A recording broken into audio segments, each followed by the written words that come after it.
Devin Haney seems to be going broke, or at least information coming out from the lawsuit that he filed against Ryan Garcia paints a more dire financial situation for Devin Haney, which might explain why he's doing one of the wackest things that we have seen in the history of boxing. And that's suing for getting beat up.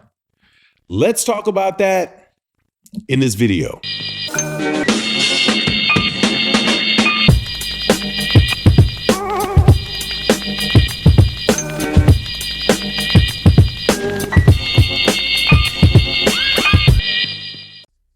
All right, welcome back to the channel. It's your boy Fanon. So as you know, Devin the Dream Haney went all kind of soft over the last week and filed a lawsuit against Ryan Garcia for, I am told, and I have to say because I'm told because I haven't seen the actual complaint, that he was suing for breach of contract, battery, fraud. Now, there's a problem with that in that I don't think that those are probably what he's suing for, because I don't think that you can sue for battery and fraud at the same time. I mean, battery and fraud, if the battery and the fraud comes from the same action, I don't think that you can be awarded any damages for one. You have to pick one. And the reason that you have to pick one is because the idea of fault applies to battery. Like, you're at fault for battery. Fault does not apply to contracts. Contracts is the law. Contract law is about the law of agreement. So if you're going to sue somebody on the theory of fault, for the same action that they were at fault, you can't say also that you had a contract that it violated a contractual term. So I just don't think that those both are in that lawsuit. And probably Mike Coppinger is just not stating it correctly. I could be wrong, but I just don't think so. But that aside, some other information came out, which was that, and this is from Jevin Bay, who's on Twitter, who my understanding is had access to the documents, said that Devin Haney had to pay $300,000 in step-aside money to fight Ryan Garcia. He had to pay that to Sandor Martin. Also, Devin Haney had to pay Eddie Hearn an additional $300,000 in order to get the fight. I assume that's because he had to break from the contract that he had with Eddie Hearn. Now, despite what other people had said, that means he could just go and do whatever he wanted to do, apparently this was not the case. So let's look at what this is. This is $600,000 that he has to pay out before he gets a $1.2, $1.3 million check from Oscar De La Hoya. Let's think about this. If you pay $600 yourself, pay $600,000. You paid those $600,000 after you paid taxes. You probably earned them. You have to earn $1 million to get $600,000, right? At least. So that to pay that $600,000, it really cost him $1 million because he had to pay the taxes.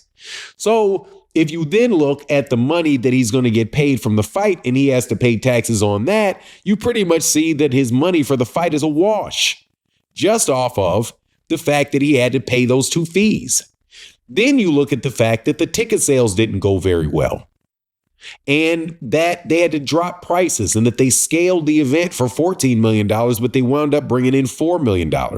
Also, Oscar De La Hoya is saying that there is no back end money to pay Devin. So while many people are saying that this is some noble thing for Devin who wants to sue somebody for beating him up in a boxing match because he had trace amounts of a system of a substance that the New York State Athletic Commission said was not permissible. He wants to sue him for that. even though more than likely it really didn't cause the defeat. More than likely it didn't. But even if he thinks he did, it's going to be very hard for him to connect those two things. I'm telling you. But I think that the reason why this is happening is because of the money. I think that Devin is trapped in that he has isolated himself to a certain degree from every major promoter in boxing. He is also proven not to be the draw that he claimed and his fans claimed that he was. Because if he was that big a draw, the fight would have made money and he would have had back-end money.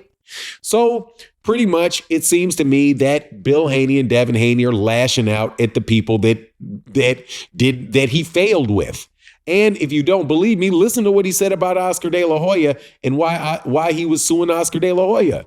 He didn't say he was suing Oscar De La Hoya because he felt Oscar De La Hoya battered him. He's suing Oscar De La Hoya because he felt Oscar De La Hoya was unjustly enriched because the New York State Athletic Commission gave Oscar De La Hoya his money back when Ryan Garcia got suspended and his purse was forfeited. Devin is suing to get the money that Ryan would have made in the fight given to him. Now, to me, this is just sounds desperate. It's just bad, man. That's the only way that I can tell you this, man. It's bad from the vantage point of looking at a fighter who boxers are supposed to be tough guys, right? They're supposed to be, get in the ring, fight, willing to put their lives on the line. And to see Devin Haney behave like this over something that really, come on, man. It's a bit of a stretch of the imagination to think that this particular Ostarine is what caused the loss for Devin Haney. And it definitely, the Ostarine did not cause Oscar De La Hoya to have to forfeit $1 million that he paid to Ryan to Devin. But all around, it's just a messed up situation, man. And it makes boxing look bad. I think this particular incident really makes boxing look bad, because it makes the fighters look like they're soft. And I hope that the other fighters don't go this route, that when something doesn't go your way or you may get a little bit embarrassed, that you go and you call the judge, you go call the cops on the guy and then try to sue him in civil court. Dude, who's going to want to do business with Devin after this? Really? Would you want to do business with Devin after this? I wouldn't want to do business with Devin after this.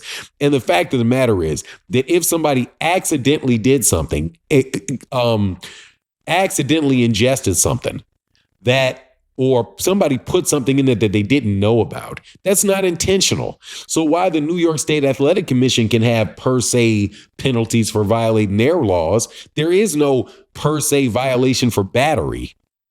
So when by per se, I mean simply by the fact that you did the action, you're guilty. Kind of like statutory situations with minor children and relationships with adults. It's just per se. You can't do it. If we find you doing it, we're going to punish you for it.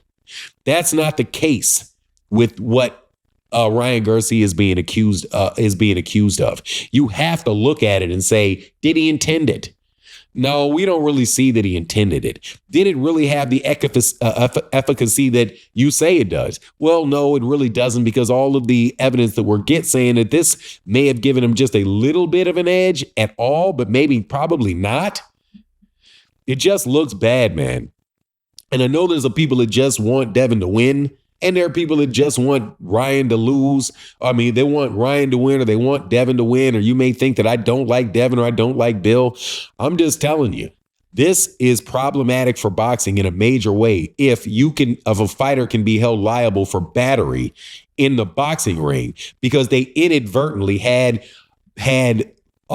some trace amounts of a substance that may or may not have given them a benefit. It's just a bad look. And this looks to me like Devin business weighed himself into some money problems, because there ain't no way in the world paying this type of money with the money that they say he got paid, that this dude did not take a huge L in that fight. So I do not doubt that he is using this as a way to recoup some of that money, or hope to recoup some of that money. Anyway, that's my take on the matter. Please let me know what you think in the comment section. And with that, I'm out. Deuces. Bye.